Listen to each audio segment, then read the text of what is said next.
سلام بر شما. طبیعت ما چنین ساخته شده است از 4 رشته. خاک که بدن ما و شما وزنینی را از آن حساب حس می کند که عنصر خاک در وجود ما و شما هست. آب نرمی بدن ما و شما از حساب عنصر آب است. گرمی از حساب عنصر آتش است که نماینده آفتاب در سرشت ماست.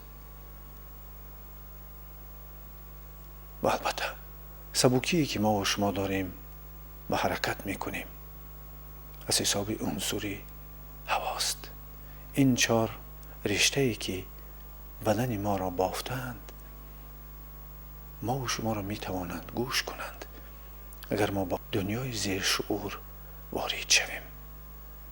بنشینید آرام و خود را در بین میانه سر قرار دهید. بدن خود را نرم کنید. قوه زیادتی را از تمام عضوهای خود بگیرید. ما و شما که متریای خاک را داریم، وزنینی که حالا در بدن ما و شما پیدا می شود، این سبب پیوست شوی ما و شما و قوه جاذبه زمین است. بپیوندید با آن که این است عنصر خاک که با واسطه تأثیرات آب نرم و ملایم شده بدن ما و شما در نظرمان دیگر خیل می نماید. بپیوندید به آن قوه هایی که در اطراف شما هستند.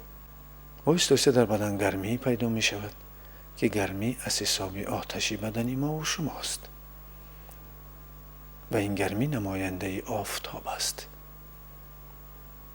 ما مجموعی تمام طبیعت هستیم که شعور کائنات قدرت خود را در ما و شما نشان داده است. گرمی حرکت می کند چون که برنده آن خون ما و شما است.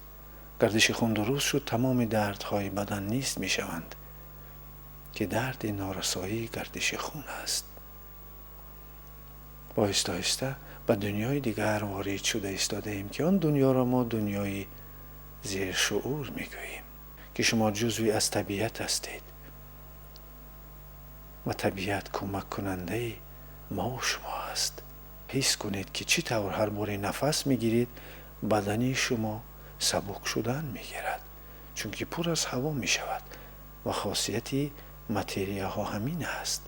چون چشمان شما پوشیده هستند وارد شدید به دنیای باطنی خود، پس ببینید کدام فکرها آنجا حکمرانی می کنند.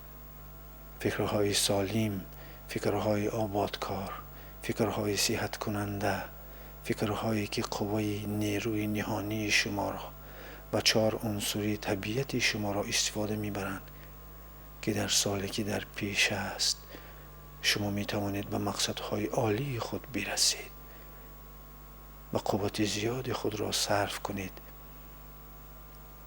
بر آبادی جمعیت و وطن خود که ما و شما خشتی هستیم از وطن خود و مسئولیتی کلانی داریم نسبت به آن، نسبت به عائله از آن جمله فرزندان.